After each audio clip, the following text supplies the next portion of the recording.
자, 이제 오늘부터는 그 리스크 매니지먼트 앤 인베스트먼트 매니지먼트 같이 공부해 봅시다. 이 리스크 매니지먼트, 인베스트먼트 매니지먼트는 그 완전히 그냥 투자 쪽에 오리엔트 되어 있는 내용들입니다. 그래서 우리가 앞에서 이제 그 마켓 리스크 여러분 공부하셨을 거고 크레딧 리스크 공부하셨을 텐데, 마켓 리스크나 크레딧 리스크는 기본적으로 포트폴리오를 뭔가 최적화시켜서 수익을 높여보자 이런 개념은 없습니다. 어떻게 리스크를 관리할까에 다 포커싱만 되어 있고, 리턴에 대한 이야기는 뭐 없어요, 그냥. 근데 리턴과 관련된 이야기가 이제 등장하는 게 지금 여기 리스크 매니지먼트 앤 인베스트먼트 매니지먼트에서 이제는 수익도 고려를 해야 되지 않니? 그렇게 해서 포트폴리오 짜야 되는 것 아니니? 자, 이런 이야기들이 이제 나오게 될 거예요. 내용이 그다지 어렵지는 않고, 그래서 조금만 집중해서 공부를 하시게 되면 거의 틀릴 게 없긴 한데, 근데 이게 그 강의를 들으면서 이게 되게 논리적이고 괜찮네? 뭐 재미있네? 잘 이해가 된다. 이렇게 하면서 이제 그 공부를 하셨다가 실제로 시험에서는 또 뜻밖에도 점수가 잘 안 나오는 과목이 이 과목이에요. 리스크 매니지먼트, 인베스트먼트 매니지먼트가. 그만큼 이제 문제를 완벽하게, 내용을 완벽하게 잘 이해를 해야 되는데, 웬만큼 이해한 것 같아 라고 생각을 해서 시험장에 가게 되면 헷갈려서 막 틀리게 됩니다. 그래서 이거는 좀 철저하게 이해를 하는 게 되게 중요해서, 특히나 계산 문제들도 꽤 많이 있어요. 계산 문제에서는 절대로 틀리면 안 되게 이제 그 연습을 좀 많이 하셔야 됩니다. 컨텐츠를 한번 보세요. 컨텐츠. 앞부분에. 맨 앞 보면은 이제 스터디 세션에 포트폴리오 매니지먼트 앤 리스크 버디팅이라는 거에서 그 스타시즌 13회, 그 리딩 83의 팩터 티오리가 있고, 그 다음에 84의 팩터스, 그리고 85의 알파, 그리고 86의 그 포트폴리오 컨스트럭션, 그 다음 포트폴리오 리스크, 이런 식으로 쭉 내용들이 나와 있고, 88의 밸류 리스크 앤 리스크 버디팅. 자, 여기까지가 포트폴리오 매니지먼트에 관련된 이야기들이고, 그 다음에 그 스터디 세션 14에 나오는 게 퍼포먼스 매저먼트 앤 헤지 펀드라고 해서 성과 평가하고, 그 다음에 헤지 펀드 이야기가 있습니다. 그 89에 리스크 모니터링 앤 퍼포먼스 매저먼트, 그리고 포트폴리오 퍼포먼스 이밸류에이션, 이 두 개가 퍼포먼스 이밸류에이션 관련된 주제고, 그리고 그 밑에 이제 헤지 펀드가 나오고, 그 다음에 퍼포먼스 듀 딜리전스라고 되어 있는 게 이것도 헤지 펀드 이야기 연결입니다. 그 다음에 그 93, 리딩 93에 나오는 Predicting Fraud by Investment Manager, 여기까지도 헤지 펀드의 연결이에요. 그래서 전체적으로 보면은, 자, 앞으로 다시 돌아오세요. 다시 돌아오셔서 그 리딩 8에 팩터 티오리 있죠. 팩터 이론, 그 다음에 팩터, 그 다음에 알파. 자, 여기까지가 좀 마이너하게 팩터에 대한 이야기들을 하고요. 팩터, 세 개의 챕터가 합쳐가지고. 그 다음에 그 리딩 86에 나오는 거는 포트폴리오 컨스트럭션, 이거는 포트폴리오 이제 구성에 대한 이야기입니다. 어떻게 포트폴리오를 짜면 되는 거니. 그리고 87에 나오는 게 이제 포트폴리오 리스크는 그러면 또 어떻게 분석하는 거니 라고 해서 보시면 그 리딩 83, 84, 85를 한 묶음으로 묶을 수가 있고, 팩터와 관련된 얘기들입니다. 이렇게. 그 다음에 86, 87, 또 88, 또 하나 묶음으로 묶을 수 있어요. 포트폴리오 관련된 이야기입니다. 이렇게. 자, 그리고 뭐 89, 90은 이제 이밸류에이션이죠. 퍼포먼스 이밸류에이션. 그게 89, 90이고, 그 다음에 91에서 93까지는 헤지펀드 투자와 관련된 이야기, 뭐 이렇게 생각하시면 거의 이제 카테고라이제이션이 됩니다.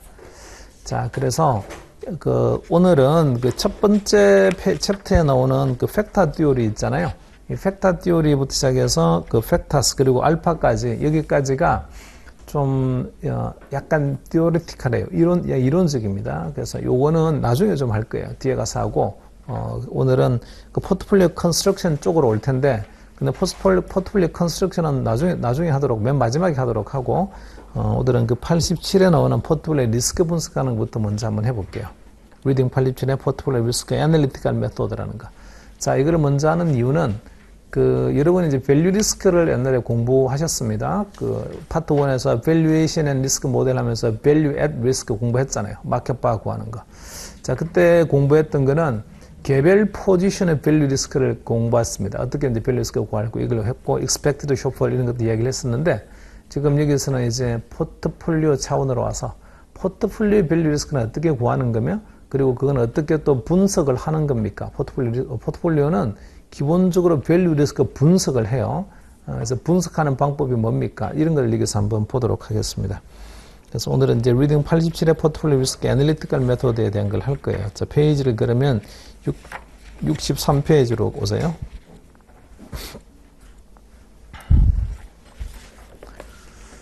자, 이제 이야기 한번 해볼까요? 옛날에 파트 1에서 공부했던 거 한번 기억을 해봅시다. 밸류 리스크를 계산하는 방법 어떤 뭐 있었어요?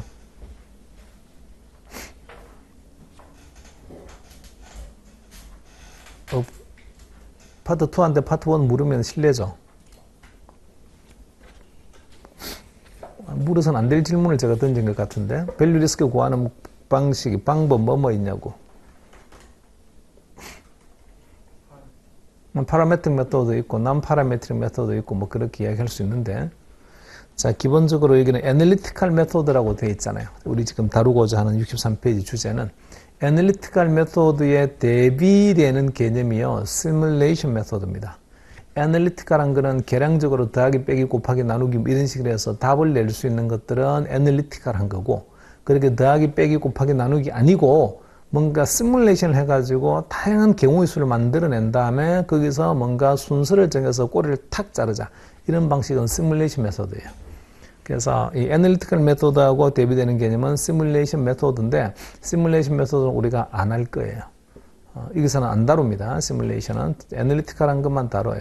그러면 공부하셨던 것 중에 애널리티컬 메소드가 어떤 게 있었냐면 그 델타 노멀 바라는 거 공부했습니다. 델타 노멀 바가 전형적인 애널리티컬 메소드예요. 그래서 델타 노멀 바를 구하려고 하게 되면 뭐만 하면 됩니까? 델타 노멀 바는 다시 옛날에 공부했던 거 그냥 잠깐만 기억을 되살려 볼게요. 우리가 밸류 리스크를 구하고 싶다고요. 밸류 리스크는 내가 가지고 있는 포지션의 가치가 자, 다시 이것 처음부터 이야기해야 되겠네요. 투자자들을 영어로는 좋았어요. take a position in something, 뭔가 포지션을, something의 포지션을 잡는다. 이게 이제 우리가 투자하다는 뜻입니다. invest 또는 make an investment something 이렇게 표현하면 안 돼요. make an investment something 이런 식으로 표현하는 거는 예컨대 우리가 뭐 토지 개발에 투자한다든지 뭐 또는 인적 자원에 투자한다든지 이런 것도 다 인베스트먼트 개념이 들어갑니다. 근데 그 실제로 금융 투자는 그게 아니고 포지션을 잡는 거라서 롱이냐 숏이냐 이런 걸 포지션을 잡는 거라서 투자하다는 take a position in something이에요. something에 투자하다. something의 종류는 몇 가지가 있었지?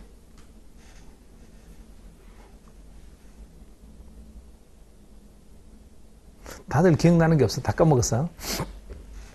다시 볼게요. 포지션의 종류는 뭐뭐 있어요? 롱 포지션, 숏 포지션. 롱 포지션, something에 대한 롱 포지션은 언제 이익 얻어요? something이 어떻게 될 때 이익을 얻냐고. something에 롱 포지션을 했잖아요. 그러면 something이 어떻게 되면 이익을 얻어요? something이 올라가면 이익을 얻습니다. 숏 포지션은 something이 내려가면 이익을 얻는 거죠. 그러면 그 something의 종류가 뭐 있어요?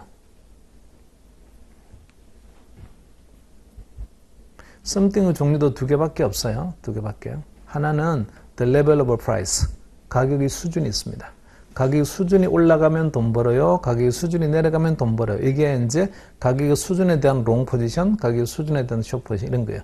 일반적으로 주식이나 채권, 부동산, 원자재 가격 이런 것들은요. 전부 다 우리가 뭐에 베팅하는 거냐면 가격의 수준에 베팅합니다. 가격 수준이 올라갈 거야 내려갈 거야 이렇게요. 자 그러면 something의 종류 첫 번째가 the level of price, 가격의 수준이 있다. 두 번째는 the volatility of price, 가격의 변동성이라는 게 있습니다. 이거는 수준하고는 상관없는 거죠. 시간이 지나면서 얼마만큼 업 앤 다운 하나요? 이게 이제 volatility인데 그 volatility가 높으면 높을수록 내가 돈을 버는 거다. 그게 무슨 자산에 투자하면 그렇게 됩니까? 옵션에 투자하면 그렇죠. 그래서 volatility가 올라가면 돈 버는 사람은 그 volatility 대해서 무슨 포지션이에요? 롱 포지션. 그런 걸 롱볼이라고 합니다. 롱볼. 볼러틸리티가 높아지게 되면 돈 벌어요. 롱 볼러틸리티 포지션. 반면에 그냥 볼러틸리티가 내려가면 돈 버는 사람은 숏볼 포지션 이렇게 말할 수가 있고, 롱볼 포지션은요, 그 볼러틸리티하고 어떤 금융 상품이 딱 연계되는 상품이 하나 있어야 되는데, 볼러틸리티가 올라가게 되면 이 상품의 가격도 따라 올라가요. 그렇게 돼야만이, 사실은 볼러틸리티에 투자하는 수단이 있어야 될 거예요. 인베스트먼트 비클이 있어야 될 거라고. 그 비클에 해당되는 게 대표적인 게 옵션입니다. 그래서 옵션은 기초자산의 변동성이 올라가게 되면 옵션의 가치가 올라간다고요. 그래서 옵션을 우리가 샀다, 옵션을 가지고 있다 이럴 때는 롱볼 포지션이고 이렇게 이야기한다고요. 반면 옵션을 매도했다 이렇게 하게 되면 옵션을 팔았어요. 옵션 매도자, 숏볼 포지션. 근데 변동성이 떨어져야만 너한테 유리한 거구나. 이렇게 됩니다. 이 말 이해되셨나? 잊지 마시라고. 그래서 포지션의 종류가 두 개야. 롱 또는 숏 두 가지 있고, 썸띵의 종류도 딱 두 개밖에 없어요. The level price, 그 다음에 the volatile price. 이 두 가지 종류밖에 없습니다. 자, 거기서 제가 이걸 이제 리마인드를 하는 이유는 투자자들은 용어가 take a position in something 이었잖아요. 그러면 투자의 가치는 뭐의 가치겠어? 뭐라고 말하면 되겠습니까? 투자의 가치를 또 영어로 말하게 되면 the value of the position. 그 포지션의 가치. 롱 포지션의 가치, 숏 포지션의 가치. 이게 있잖아요. 그죠? the value of position이고, 그 value of position에 대한 게 가장 자주 쓰이는 과목이요. derivative 파생상품입니다. 파생상품의 롱 포지션의 가치 얼마야? 숏 포지션의 가치 얼마야? 이렇게 묻잖아요. 보면. 여기까지 이해되시나요? 자, 지금 우리가 여기서 애널리티컬 메소드에서 할 거는 내가 어떤 포지션을 하나 가지고 있는데 그 포지션의 바가 얼마인지를 알고 싶다고요. 밸류. 이 포지션의 가치가 일정한 신뢰 수준에서 얼마만큼 내려갈까요? 이런 걸 계산하고 싶은데 그 계산하는 방법이 시뮬레이션을 하지 않고 더하기 빼기 곱하기 나누는 것처럼 있잖아요. 그죠? 어떤 산식에 의해서만 계산하고 싶어요. 그게 이제 애널리티컬 메소드로 계산하는 건데 대표적인 게 델타 노멀 바가 있습니다. 자, 이래 봅시다. 포지션의 밸류는요,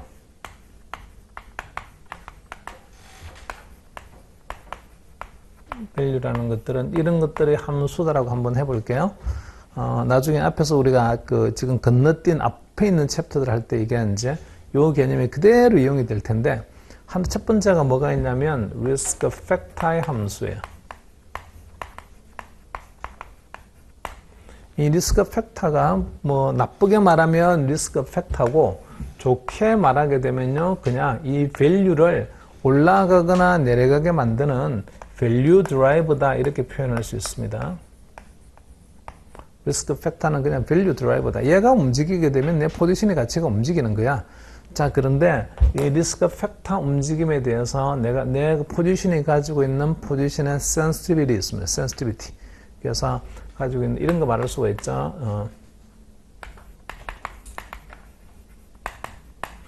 포지션의 센시티비티, 민감도가 있어요. to the the risk factor. 이 리스크 팩터에 대한 민감도가 있어요.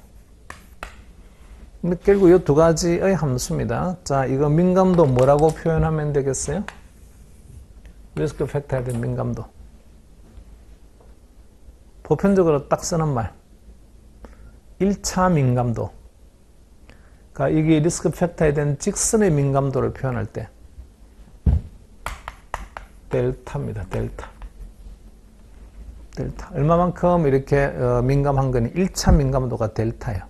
그리고 이 델타에 해당되는 개념이요. 델타에 해당되는 개념이 1차 민감도에 해당되는 개념이 주식이라면 베타, 채권이면 듀레이션 이런 것들이에요.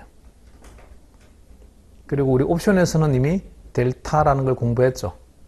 옵션은 델타, 감마, 세타, 베가, 로 이런 거 공부했잖아요. 그래서 옵션에서의 델타는 기초자산인 주가가 움직이게 되면 옵션의 가치가 1차 직선 반응하는 민감도가 델타였습니다. 그죠? 뭐 다 기억하고 계실 거야? 자, 그러면 이런 거 한번 볼게요. 이 포지션의 밸류가 움직일 텐데 얼마만큼 움직일까요의 이야기예요. 그런데 포지션의 가치를 왔다 갔다 하게 만드는 원인이 뭐냐면 리스크 팩터가 있고 그 다음에 민감도가 있어요. 자, 그래서 이런 거 한번 해볼게요. 자, 지금 제가 뭐를 구하고 싶은 거냐면 밸류 리스크를 구하고 싶은 거예요. 그래서 현재 포지션의 밸류가 있어요. 현재 포지션 밸류를 P0로 갑시다. 포지션 밸류. 그냥 V0로 갈게요. V0.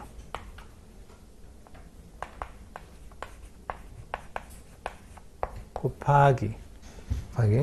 자, 이거는 포지션 밸류는 단위가 달러입니다. 달러. 이 포지션 밸류가 얼마만큼 움직일지를 갖다가 알고 싶은데 뭘 갖다가 그러면 여기다 곱하면 되는 거냐면 포지션 밸류의 변화율을 곱하면 될 거예요. 변화율. 몇 퍼센트 움직이나요? 라고 변화율. 자, 그러면 여기다가 변화율 한번 해볼까요? 포지션 밸류의 변화율. 밸류 델타 퍼센트지죠. 포지션 밸류가 변하는 게 몇 퍼센트 변하는 겁니까? 변화율을 갖다가 이제 y축에 두고 이렇게 한번 해볼게요. 이거 왜 변한다고요? 포지션 밸류가 변하는 이유는 리스크 팩터가 있기 때문이에요. 그리고 그게 대한 민감도가 있기 때문이라고요. 자, 그래서 여기 리스크 팩터를 x축에 두고 얘가 변하는 거예요. 무슨 숫자가 나올지 모르겠어요. 그리고 내가 가지고 있는 포지션은 말이죠. 리스크 팩터에 대해서 어떤 델타라는 직선 반응한다. 자, 이렇게 한번 가정을 해볼게요.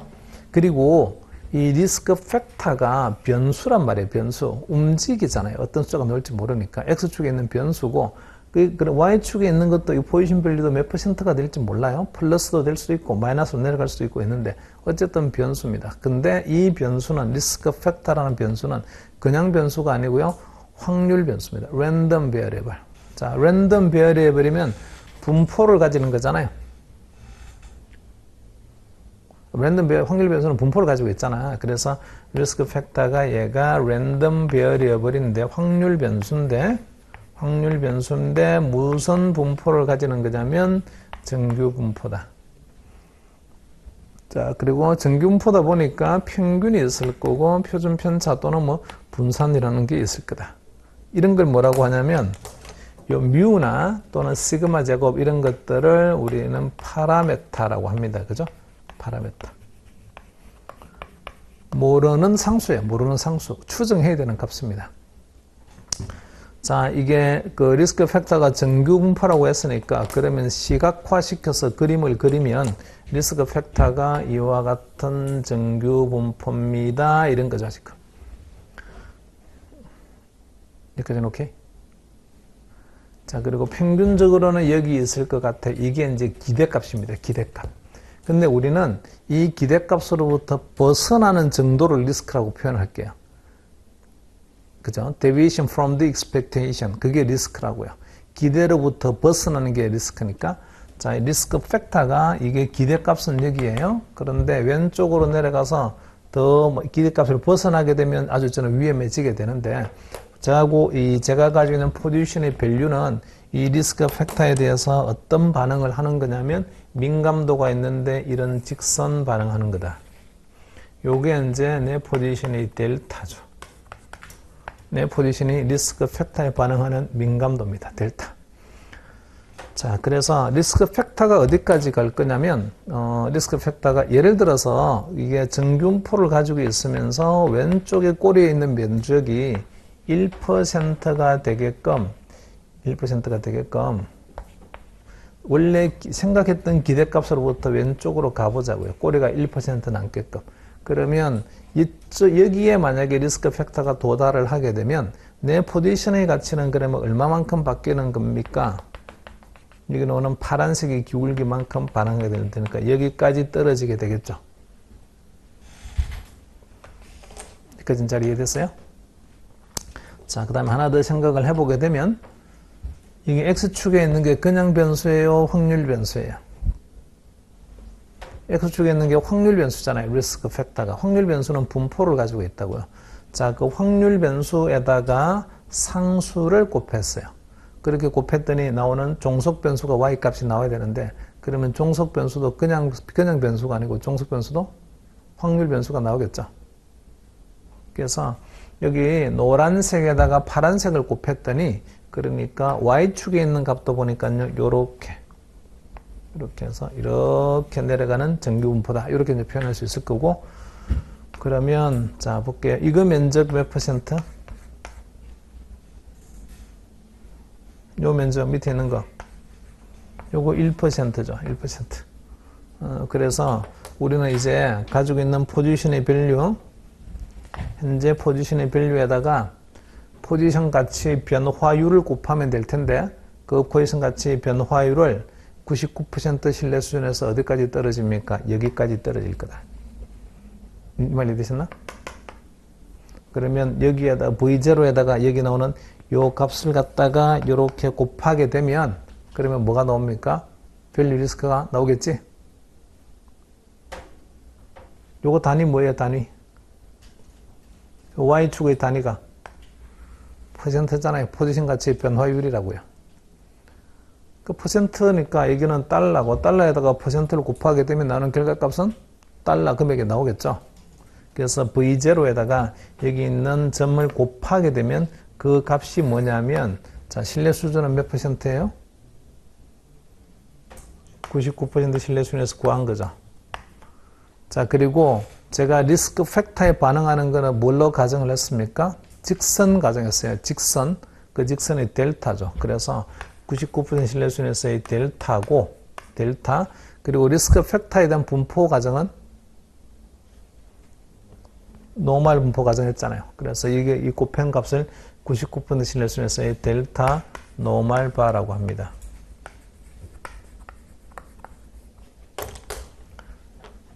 여기까지 잘 이해됐어요?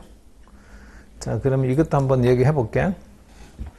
여러분 있잖아. 제가 지금 가지고 있는 포지션이 있잖아요. 얘가 삼성전자예요. 삼성전자 주식 가지고 있습니다.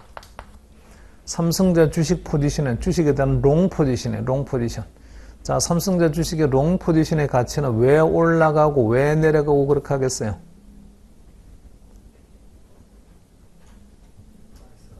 네? 삼성전자 주가가 움직이기 때문입니다.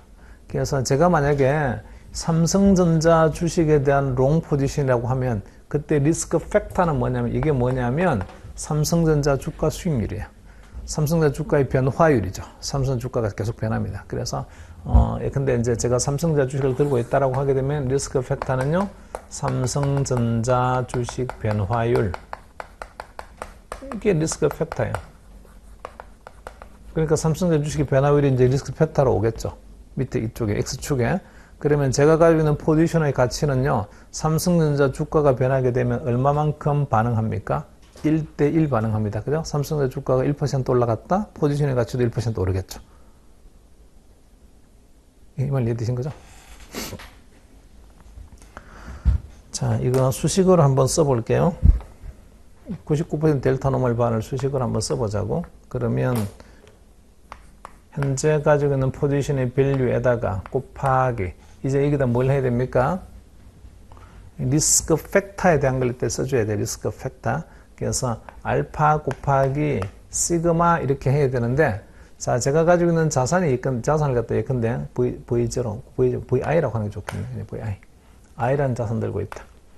자, 이거 리스크 팩터의 표준 편차가 나와야 돼요. 지금 여기 노란색에 나와 있는 게 리스크 팩터의 표준 편차를 이게 이제 시그마죠. 리스크 팩터의 표준 편차를 2.33만큼 왼쪽으로 가져가게 되면 그럼 요점에 도달해요. 그렇게 되는 거잖아요. 그러니까 요 시그마는 정확히 말하게 되면 리스크 팩터의 시그마입니다. 자, 근데 리스크 팩터를 우리는 삼성전자 주식을 가지고 있으면서 리스크 팩터로 뭘로 디파인 한 거냐면 삼성전자 주가 수익률로 있잖아요. 그죠? 디파인 했어요. 그러면 요것도 보면은 요 I가 있는데 얘도 삼성전자 주가 수익률의 표준 편차다 이렇게 쓰면 되겠지. 여기까지 됐어요? 자, 이게 리스크 팩터라니까. 자, 이 리스크 팩터에 대해서 제가 얼마만큼 반응합니까? 제가 있는 포지션은 반응하는 거는 곱하기 델타가 1입니다. 1만큼 반응하죠. 그러니까 굳이 뭐 1 안 써도 돼요. 그냥 이렇게 해서 이게 곧 밸류 리스크입니다. 이렇게 우리 공부했다고요. 밸류 리스크입니다. 그거는 어떤 포지션을 가지고 있는데 그 포지션 속에 들어있는 그 자산이 곧 리스크 팩터입니다. 이렇게 정의하게 되면 그 포지션 속에 들어있는 자산의 움직임을 갖다 리스크 팩터라고 말을 하고 그러면 델타는 그냥 1이에요. 그러니까 그냥 자기 자신의 수익률의 표준 편차를 리스크 팩터라고 한 다음에 이렇게 밸류 리스크 구하면 됩니다. 여기까지 이해됐어요? 자, 이거 한번 해볼까요? 또 이건 첫 번째 방법. 두 번째 방법은 두 번째 방법 한번 해볼게요. 두 번째 99% 신뢰 수준에서의 델타 노멀을 구할 텐데 이렇게 구할 수도 있을까요? 그러면 VI 이거는 뭐라고요? 삼성전자 주식이에요. 삼성전자 주식의 포지션인데 곱하기 이거 뭐에 대한 거 쓰라고 했어요? 표준 편차 쓰는 거는 리스크 팩터에 표준 편차를 써야 된다고요. 내 포지션의 가치를 끌고 나가는. 그러면 자 이거 보면 알파 곱하기 이거는 신뢰 수준이죠. 리스크 팩터를 이거 해볼게요. 요렇게. 제가 포지션은 뭘 가지고 있습니까? I라는 포지션 가지고 있어요. 근데 리스크 팩터는 마켓을 썼습니다. 자 이러면 두 개 일치하지 않잖아요. 일치하지 않으니까 이 마켓이 움직이게 되면 내가 가지고 있는 I는 얼마만큼 반응합니까가 있어야 되고 반응하는 게 뭡니까? 포트폴리오 베타죠. 이게 곧 델타다 이렇게 생각할 수 있고요. 이게 리스크 팩터의 분포입니다. 이렇게 생각할 수 있죠. 이 말 이해되셨나요? 이거 두 개 같겠어요? 숫자가? 1번과 2번의 숫자가 같겠냐고. 절대로 같을 리가 없지. 절대로 안 같습니다. 이거 두 개의 값은요, 같지 않아요. 같지 않는 이유는, 자, 이거는 봅시다. 시그마 i는 무슨 위험과 무슨 위험이 둘 다 포함되어 있어요? 첫 번째, 시스테매틱한 리스크, 체계적 위험과 삼성전자 주가가 움직이는 거는 시장 전체가 움직이기 때문에 따라서 움직이는 게 있죠. 그런 것들이 시스테매틱한 리스크고, 두 번째는 그 기업의 고유한 펌 스페시픽한 리스크가 있어요.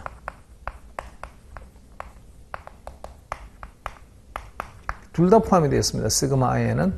그런데 여기 나오는 베타는 말이죠. 무슨 위험만 표현하는 거예요? 베타는. 얘는 시스테매틱 리스크 only죠. 시장 충격에 반응하는 정도만 딱 있잖아요. 그죠? 밸류 리스크로 계산하는 게 두 번째 모양입니다. 그래서 리스크가 작게 나옵니다. 두 번째 거는. 고유한 거는 빠져버렸으니까. 자, 델타 노멀 이거 이해되시나요? 이런 식으로 구하는 방식을 뭐라고 한다고요? 애널리티컬 메소드라고 합니다. 제가 뭔가 시뮬레이션 한 게 하나도 없잖아요. 파라메타만 추정해서 뮤가 뭐니, 시그마가 뭐니 이런 파라메타만 추정해서 베타가 뭐니 이런 것만 있지 리스크 팩터 민감도 이런 것만 추정해서 바를 구하는 게 델타 노멀 방식인데 어쨌든 그런 방식이 애널리티컬 메소드입니다. 그래서 여러분 그냥 애널리티컬 메소드라고 하게 되면 그냥 이거 델타 노멀 방식이군 이렇게 생각하시면 돼요. 그냥.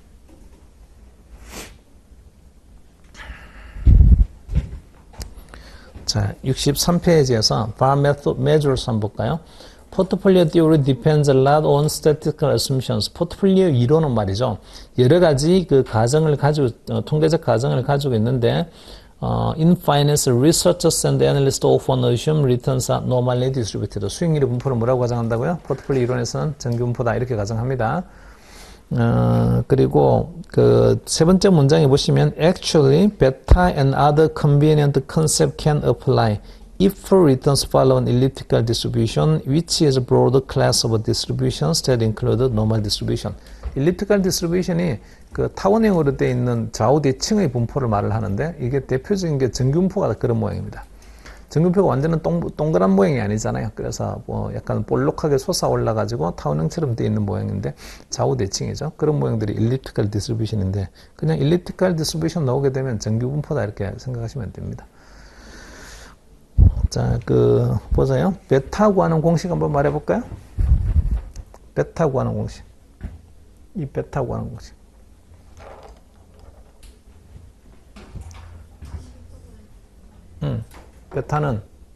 베타 i는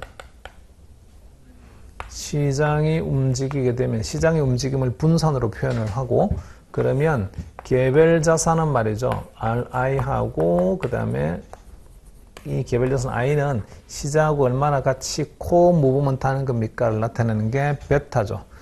자, 그리고 이거는 또다시 시그마 M 제곱분의 코베리언스는 코릴레이션 IM I란 자산과 시장 전체가와의 코릴레이션 곱하기 시그마 I 곱하기 시그마 M 이렇게 하는 게 그게 곧 이 코베리언스죠. 자, 이거는 다시 코릴레이션 IM 그 다음에 시그마 M, 시그마 I 이렇게 돼 있어요. 자, I가 움직이고요. RI도 움직이는 거고, RM도 움직이는 거예요. 근데 베타를 갖다가 이런 식으로 계산하는 거는, 자, M의 움직임을 뭘로 대표한 거냐면 분산 또는 표준 편차로 대표해서 표현을 했고, 그 다음에 I가 움직이는 것도 이렇게 보면은 시그마 I로 있잖아요. 그죠? 대표해서 표현을 했습니다. 그래서 움직임을 갖다가 평균으로부터 벗어나는 이탈되는 움직임을 표준 편차로 있잖아요. 말하게 되면 그냥 그게 대표값이다. 움직임의 대표값이다. 이렇게 말하려고 하게 되면 분포가 무슨 분포가 되는 거냐면 정균포라 됩니다. 정균포. 그래서 지금 이런 거는 가우시안 코릴레이션이죠. 얘는 정균포를 가정한 두 분포 간의 코릴레이션이 이해입니다. 예. 자, 그래서 베타라는 거는 기본적으로 그 정균포라는 개념이 안에 들어가 있어요. 그래서 계속해서 이제 우리는 그 맨 밑에 문장을 보시면 in what follows에서 we will assume returns follow elliptical distribution unless otherwise stated. 그래서 다르게 뭔가 언급되어 있는 말이 없으면 무조건 전부 다 리턴 분포는 그냥 정규분포다 이렇게 가정하겠습니다. 엘리프티컬한 거는 그냥 정규분포다 이렇게 생각하시면 됩니다. 자, 넘어오셔서 64페이지에 diversified portfolio 봐보세요. 자, diversified by is simply the above portfolio where the calculation takes into account the diversification effect. 계산에 분산 효과를 고려해서 구한 게 그냥 그게 diversified by입니다.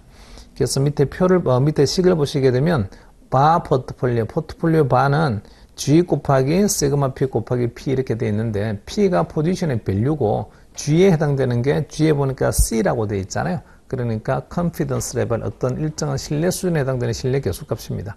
2.33 신뢰 수준, 2.33이나 또는 1.65 이런 걸 쓸 수 있는 거죠. G 자리에다가.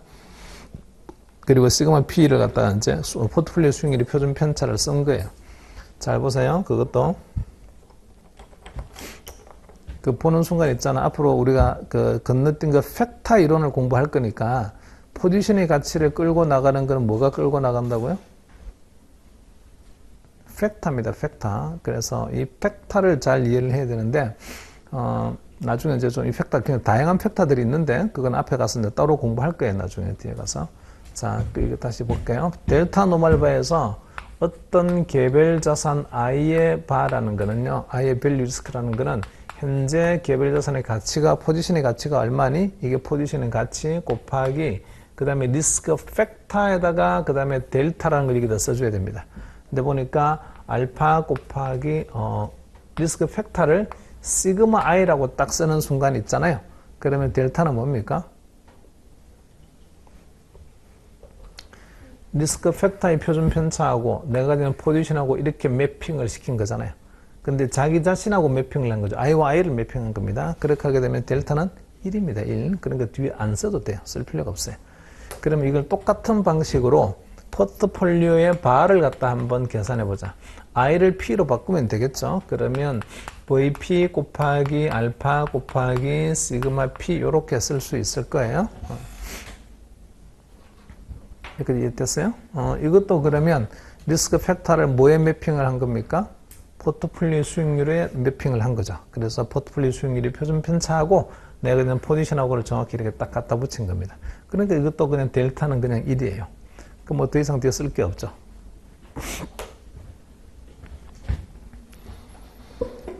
자, 그리고 그 밑으로 조금 내려오시게 되면 examining the formula for the variance of portfolio returns is 어쩌고저쩌고에서 if reveals how the correlation of returns of assets in the portfolio affect volatility.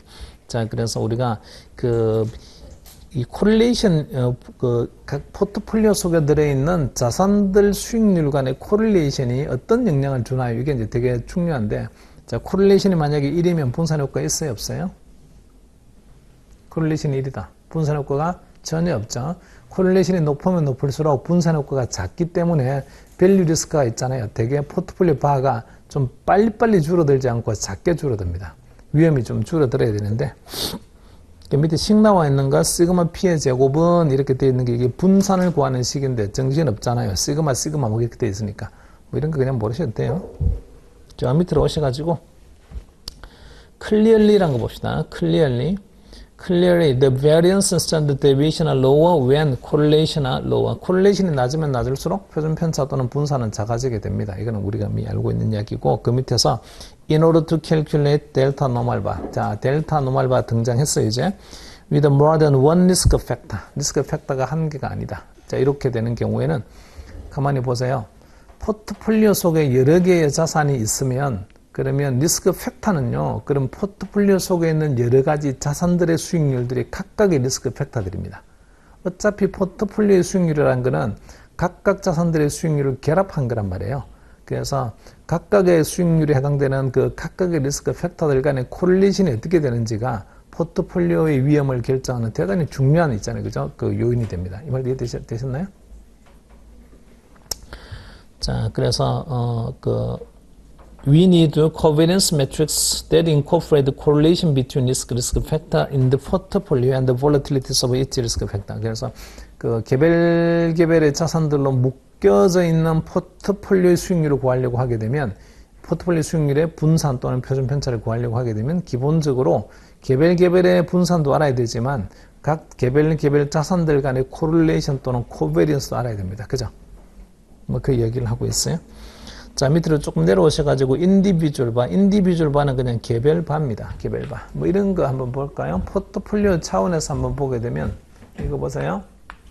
이거 VI 자리에다가 VI는 다시 이렇게 바꿀 수가 있죠. 야, 이거 포트폴리오 밸류에다가 곱하기 WI를 갖다가 곱해주자.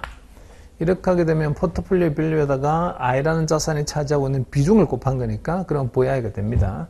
곱하기 그냥 알파 곱하기 시그마 I 이런 식으로도 쓸 수 있을까요? 뭐 다양하게 표현할 수 있습니다. 자, 거기 65페이지로 좀 넘어와서 The role of correlation 이거 보세요. 이게 되게 중요한데, 자, 이거를 하기 전에 요거 찍을게요. 지금부터 요 챕터가 그다지 친절하지 않습니다. 수학 좋아한다고 했지? 잘했어. 좋았어.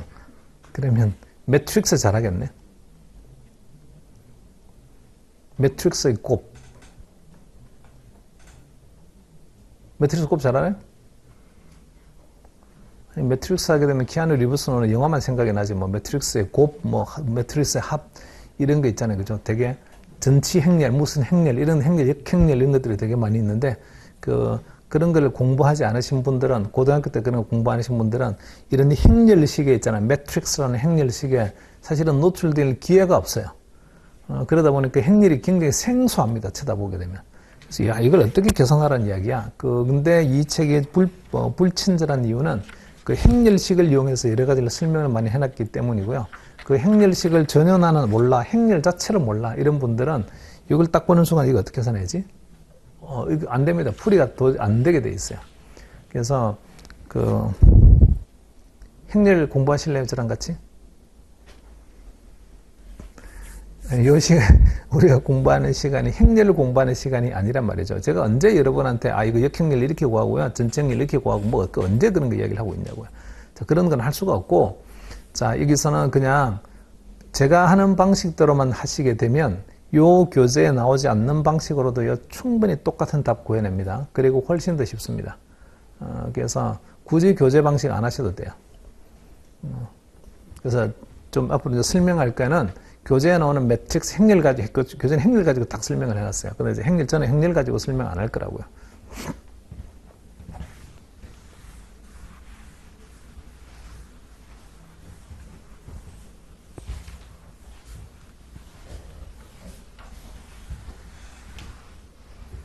자, 지금부터 제가 예를 드는 거를 좀 잘 기억하셔가지고, 기억만 하면 안 되고, 돌아가셔가지고서 여러분도 똑같이 해보십니다. 마르고 닳도록 똑같이 해보셔야 돼요. 그래서 하나의 스토리처럼 제가 이렇게 식을 쭉 써가 볼 텐데, 계산 한번 해볼 텐데, 그 계산하는 걸 여러분도 돌아가셔서 똑같이 계산하시게 되면, 똑같이 계산할 수만 있으면, 그러면 여기 나오는 내용들을 다 할 수 있습니다. 문제를 다 풀 수 있어요.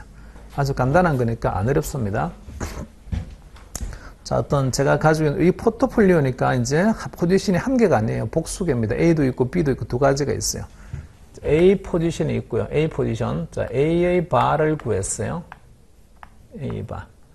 했더니 이거는 그러면 현재 A가 가지고 있는 밸류가 얼마입니까? 그 다음에 알파 곱하기 시그마 A 뭐 이런 식으로 구했겠죠. 마찬가지로 밸류 리스크 B란 포지션도 있고요. B란 포지션도 VB 곱하기 알파 곱하기 시그마 B 이렇게 해서 뭐 구했을 거예요. 밸류 리스크를. 자, 이제 구한 숫자만 가지고 한번 볼게요. 여기 구했어요. 얘는 400을 구했고, 답이 나왔고, 얘는 300이 나왔어요. 밸류 리스크가. 자, 그러면 이 두 개의 밸류 리스크를 그냥 더하게 되면 700이 됩니다. 그래서 이거 좀 시각화 시켜야 되는데,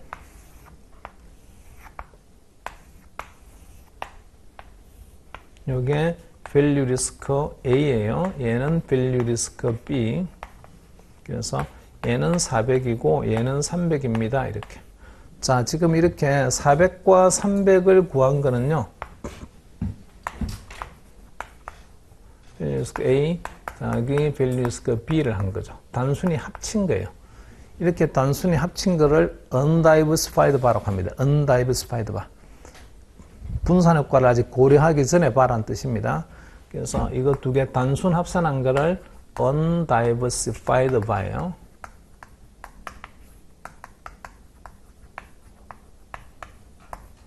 포트폴리오 바를 구하긴 했는데 분산 효과를 아직 고려하기 전에 바입니다. 그냥 단순히 합친 거예요. 자, 그리고 실제로 두 자산이 가지고 있는 코릴레이션이 같지가 않을 거예요. 코릴레이션이 1이 아닐 거예요. A하고 B가 가지고 있는 코릴레이션이. 자, 그래서 코릴레이션을 감안을 해서 우리가 밸류 리스크를 구해봤어요. 그래서 밸류 리스크를 구했는데, 자, 이제는 A 더하기 B를 합친 있잖아요. 그죠? 포트폴리오의 바를 구한 거예요. 이거는 포트폴리오 바를 구한 게 아니고 인디비주얼 바를 갖다가 단순히 합쳤을 뿐입니다. 인디비주얼 바를 단순히 합친 바를 뭐라고 한다고요? 포트폴리오 바 중에서도 undiversified 바라고 합니다. 포트폴리오 undiversified 바라고 한다고요. 분산학교 고려 전 바라는 소리입니다. 자, 이제는 이렇게 두 개 합친 다음에 바를 구한 거예요. 이렇게 하게 되면 이제 diversified 바죠. 분산 투자가 이제 고려되어 있는 바입니다. 그래서 요거는요, 이렇게 되어 있는 거는 diversified 되어 있는 바예요. 분산 효과가 고려된 바입니다. 포트폴리오 바에서. 이걸 구했더니 숫자가 500 나왔어요. 500. 자, 그러면 실제로 그 두 개를 단순히 합산만 하게 되면 700인데 포트폴리오로 합쳐가지고 바를 구했더니 500이 나왔단 말이에요. 그러니까 200이 줄었죠. 이렇게 200만큼이 줄었습니다. 자, 이 200을 뭐라고 부르면 되겠어요? Diversification effect, 분산 효과죠. 그래서 분산 효과로 인해서 200만큼의 리스크가 준 겁니다. 이 200이라는 숫자가 Diversification effect예요.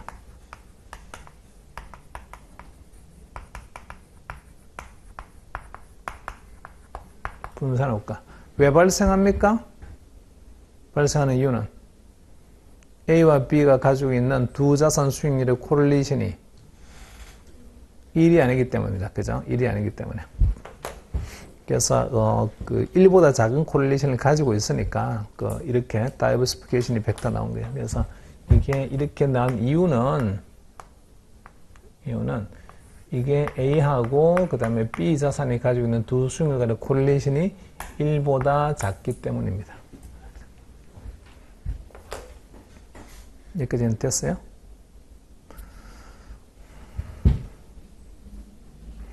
일단은 요 예를 꼭 기억해 놓으세요. 요 예. 되게 중요한 예니까. 이것 가지고 모든 걸 다 설명할 수 있어요. 뒤에 나오는 거를. 자, 이제 포트폴리오 바 구하는 식을 제가 하나 쓸 텐데, 그 식 쓰는 거 잊지 마시고 꼭 기억하셔야 됩니다. 별로 어렵지 않아요. 포트폴리오의 바는 어떻게 구하면 됩니까? 이거 어떻게 구했나요? 이거예요. 포트폴리오 바 구한 거는. 얘는 루트 바 A의 제곱 더하기 바 B의 제곱 더하기 이 콜레이션 AB 바 A 바 B예요.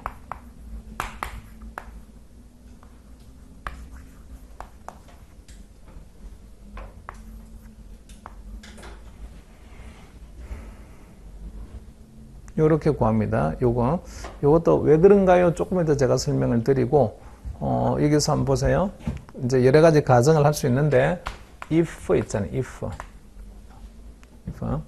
correlation A, B가 있어요. A 자산과 B 자산 수익률 간의 상관관계가 1이다 해보세요. 1. 그럼 포트폴리오 바는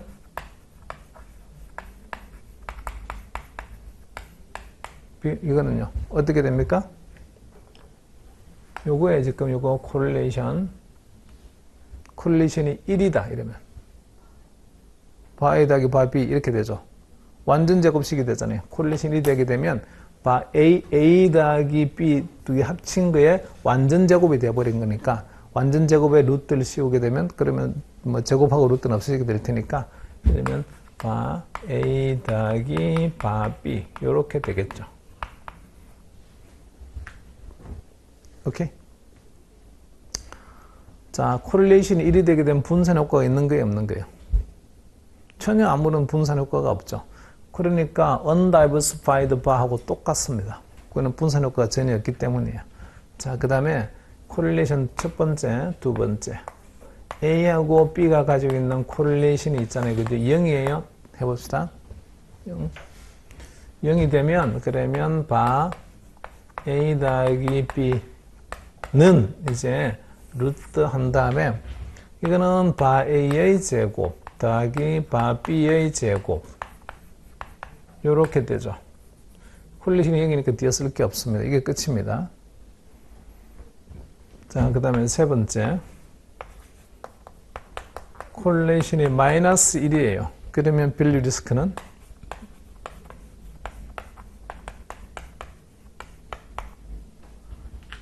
바 A 마이너스 바 B가 되죠.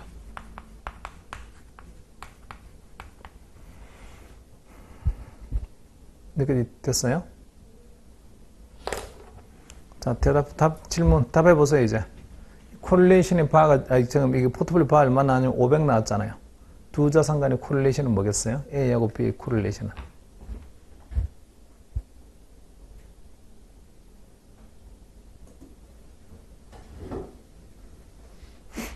산수가 안 되는구나. 0입니다. 0. 그죠? 0. 그래서 이거 400의 제곱 16만. 그 다음에 300의 제곱 9만.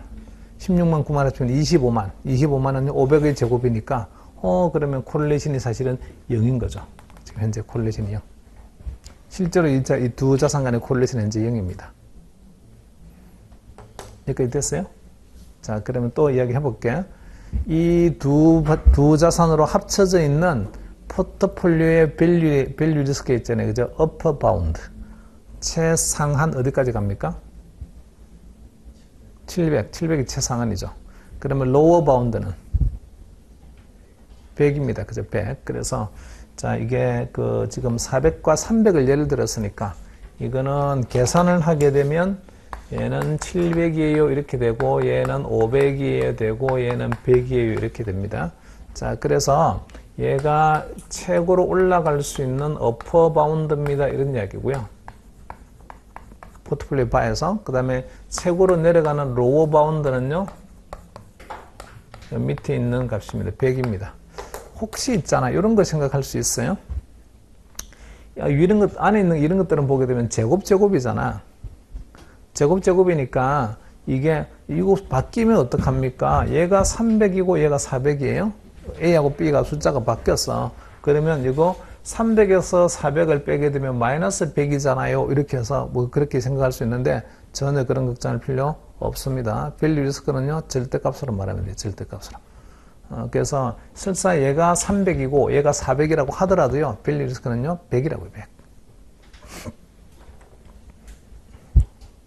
여기까지는 오케이? 자, 이거 잘 되셨나요? 자, 그러면 요걸 가지고 한번 보세요.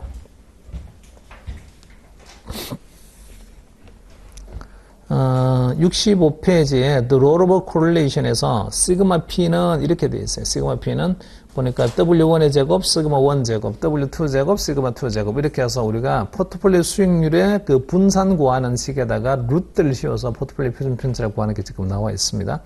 그리고 밸류 리스크는 다시 G 곱하기 P 곱하기 시그마 P 하면 되는데, 시그마 P가 그 루트 속에 아주 장황하게 숫자가 나와 있는 거죠. 자, 이런 식으로는 여러분 계산하시게 되면요, 포트폴리오 바를 구하려고 하게 되면 수익률에 막 이 분산 구하는 식으로 해가지고 막 구하게 되면 정신의 업건이와 무조건 틀리게 돼 있어요. 계산이 안 되게 돼 있어요. 계산이 막 계산하다 보면은 뭐 0.02에 뭐 제곱한 다음에 그걸 다시 또 W 곱하고 뭐 이렇게 하다 보면 정신 안 된다고요. 그래서 그렇게 하지 말고 무조건 포트폴리오 문제가 나오게 되면 개별 포지션의 바를 먼저 구하세요. 제가 이렇게 400, 300 이렇게 구하는 거 먼저 구해 놓는다. 자, 그 다음에 이 식만 있으면 모든 게 끝이다. 이 식만 있으면. 자, 왜 이렇게 됩니까? 한번 이야기해 볼게요. 다시 이렇게 되는 이유. 이렇게 되는 이유. 잘 보시면 바를 구하는 식을 잘 보세요. 포트폴리오의 바를 구하는 식은요, 지금 식으로 보면은 포트폴리오 밸류 곱하기 알파 곱하기 시그마 P 이렇게 쓰는 거잖아요. 이거 포트폴리오 바 구하는 거라고. 다시 이거 별것 아니지만 포트폴리오 밸류 곱하기 시그마 P 곱하기 알파 순서 좀 바꿀게요. 요건 뭐라고 해요? 제가 박스 친 거, 빨간색으로 박스 친 거. 요거 단위 뭐지? 요거는 단위가 수익률이 표준 편차예요. 퍼센트. 그러면 결과적으로 그 단위는 달러입니다. 밸류 리스크는 금액으로 표현하는 거니까 최대 손실 어디까지 갑니까? 금액으로 표시하는 거예요. 그럼 이것도 단위는 금액이고 얘는 단위는 퍼센트인데, 원래 우리가 표준 편차라고 말할 때는 수익률의 표준 편차를 말을 하는 건데, 거기서 수익률의 이런 말은 갖다 다 지워버리고 늘 표준 편차로 이야기하지만, 그 표준 편차는 정확히 표현하게 되면 수익률의 표준 편차입니다. 또는 수익률도 금융적 용어고 조금 더 보편적인 말을 하게 되면 가치 변화율의 표준 편차예요. 가치 변화율의 표준 편차. 자, 그런데 요 빨간색의 그 박스 안에 있는 거는 이거는 수익률의 표준 편차에다가 금액을 곱한 거예요. 달러를. 그래서 이렇게 곱한 거를 달러 스탠다드 데비에이션이라고 합니다. 달러 표준 편차라고 해요. 달러 표준 편차. 자, 그러면 우리가 구하는 밸류 리스크라는 거는요. 밸류 리스크라는 거는 결국은 표준 편차를 그냥 금액으로 표시한 다음에 알파만큼 있죠. 신뢰 수준만큼 그냥 확장한 거다. 그런 개념밖에 없습니다. 이 말 이해되나요? 1.65나 2.33만큼 확장한 거다. 그냥 그런 개념밖에 없다고요. 자, 그러면 이것도 한번 볼까요? 요거 이 안에 있는 거 보세요. 우리가 그 두 개의 자산으로 이루어져 있는 어떤 표준 편차가 있는 거를 먼저 분산을 구하려고, 예를 들어서 포트폴리오가 있고요. 포트폴리오 수익률이 있는데, 변화율이 있는데, 얘는 1번에 R1, 그 다음에 2번에 R2만큼, 그 W2만큼 투자한 게 포트폴리오다. 이렇게 생각을 하게 되면, 얘 분산을 어떻게 구해요? 사실은 요거 시그마 P 우리 구해야 되거든요. 시그마 P 구해야 되는데, 분산부터 먼저 구해야 되잖아. 분산 구하는 식은 시그마 P의 제곱은 W1 시그마 1 전체의 제곱, W2 시그마 2 전체의 제곱, 그 다음에 그 코릴레이션 하고, 그 다음에 W1 시그마 1, W2 시그마 2. 이렇게 되는 게 전체 분산 구하는 거잖아요. 여기다가 루트만 씌우게 되면 표준 편차가 되죠. 자, 여기다가 루트를 씌워서 시그마 P를 만들고 싶어요 라고 되어 있는데, 이 포메이션이 있잖아요. 정확히 뭐하고 똑같은 거냐면 이거하고 똑같습니다. 아니, 요게 바 A의 제곱, 바 B의 제곱, 이 코릴레이션 바 A, 바 B 개념하고 똑같다고요. 그래서 요거 보면은 바 A의 제곱, 바 B의 제곱, 이 코릴레이션 바 A, 바 B. 이게 마치 분산의 개념하고 똑같고, 거기다가 루트 씌웠어요 이렇게 하게 되면 표준 편차 되는 거잖아요. 근데 여기에는 이미 밸류 리스크 구할 때 알파라는 신뢰 수준까지 이미 확장을 다 시켜놨습니다. 이런 거니까 그냥 간단해요. 우리가 표준 편차 구하는 것처럼 좀 확장된, 신뢰 수준만큼 확장된 표준 편차 구하는 식을 밸류 리스크 포트폴리오 밸류 리스크 구하는 식에다 그대로 적용을 하면 됩니다. 여기까지 잘 이해되셨나요? 자, 그래서 우리 교재를 보시면은요, 거기서, we can square G 어쩌고저쩌고 되어 있는 거기서 세 번째 문장 보세요. For the 2asset portfolio, we will have a value risk J and value risk 1 and value risk 두 개 자산을 이루는 포트폴리오인데 바 1, 바 2가 있습니다. If the correlation is 0, then the third term under the radical is 0. 루트 안에 속에 있는 숫자는 이제 제로가 돼버리니까 이거죠. correlation이 0이라고 하게 되면 요 안에 있는 값은요, 제로예요. 제곱권 안에 있는 값은 제로. 그러니까 이거 두 개만 남게 됩니다. 그게 이제 그 시계에 나와 있죠. 그래서 bar for uncorrelated position은 이렇게 구할 수가 있다. bar 1의 제곱, bar 2의 제곱 이런 식으로 되고 그 루트만 쓰면 되죠. 자, 그 다음에 그 밑에 the other extreme is when the correlation is equal to unity. unity는 1이라는 소리입니다. correlation이 1이 되게 되면 그러면 거기 value risk는 bar 1 더하기 bar 2가 바로 돼버리는 건데 이거죠. 지금 bar 1 더하기 bar 2가 되는 거예요. 이 value risk 1, value risk 2 단순히 합친 걸 뭐라고 했어요? 단순히 합친 거를 undiversified bar라고 합니다. 그래서 야 이게 그 콜레이션이 1이 되는 순간 있잖아요. 포트폴리오 바는 undiversified bar하고 똑같다. 이렇게 돼버립니다. 분산 효과가 하나도 없다는 얘기죠, 이제. 자, 그리고 그 밑으로 조금 내려오셔가지고 in general, undiversified bar is the sum of all the bars of the individual positions in the portfolio when none of those positions are short position. 자, 이러려고 하게 되면 포지션은요, 다 같은 포지션이어야 돼요. 그냥 각각의 바를 합친 게 전부 다 단순히 합치기만 하게 되면 그게 곧 전체 그 이 undiversified 바입니다. 이렇게 되려고 하게 되면 롱 포지션으로만 이루어져 있습니다. 같은 포지션으로만 이루어져 있어야 돼요. 이 말 이해되셔서?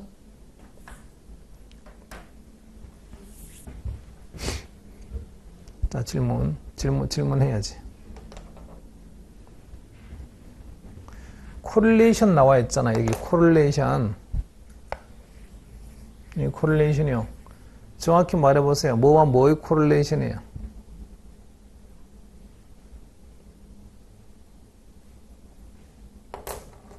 아니, 이 코릴레이션이 뭐와 뭐의 코릴레이션이냐고. 응?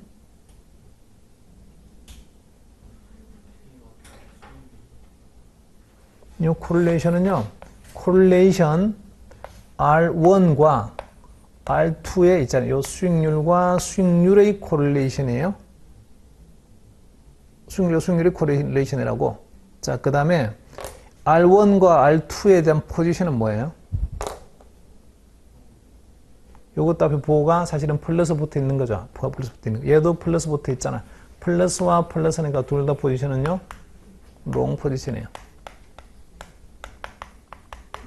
이 말 어디 있었어? 그러면 두 개의 코릴레이션은 1이에요. 두 개의 코릴레이션은 1인데 포지션이 만약에 반대가 되게 되면 요 둘 중에 부호가 둘 다 플러스는 아니고 하나는 마이너스일 거예요. 그러면 모양이 어떻게 되겠습니까? 코릴레이션이 1이지만 포지션이 만약에 하나는 숏입니다. 하나는 롱이고 하나는 숏입니다. 이렇게 하게 되면 3번 모양 됩니다. 3번 모양. 여기 앞에 마이너스가 붙어 있는 거는요, 코릴레이션이 설사 1이라고 하더라도 포지션이 반대가 되는 순간 마이너스 1이 된다고요. 이 말 이해되신 거죠?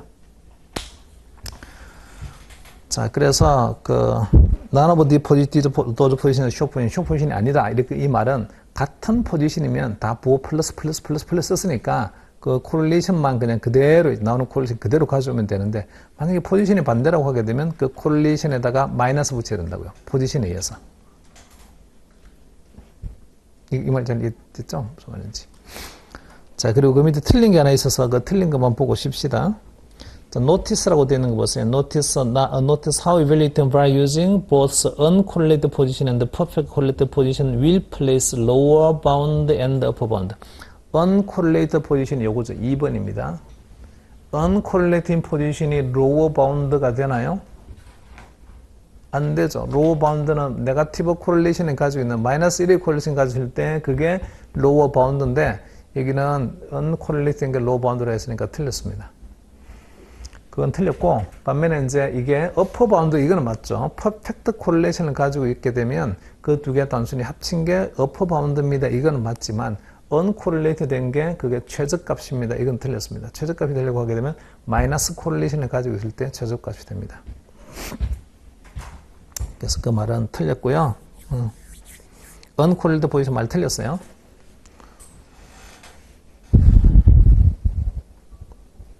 여기까지 뭐 잘 되시죠? 자, 그 밑에는 이그젠플 두 문제 있는데, 이그젠플은 여러분이 눈으로만 한번 쭉 풀어보세요. 눈으로 풀어도 뭐 금방 쉽습니다. 이거는 굳이 뭐 손으로 할 것도 없어요. 자, 66페이지 윗부분부터는요, 잠깐 쉬었다 할게요. 66페이지 위에까지 봤어요.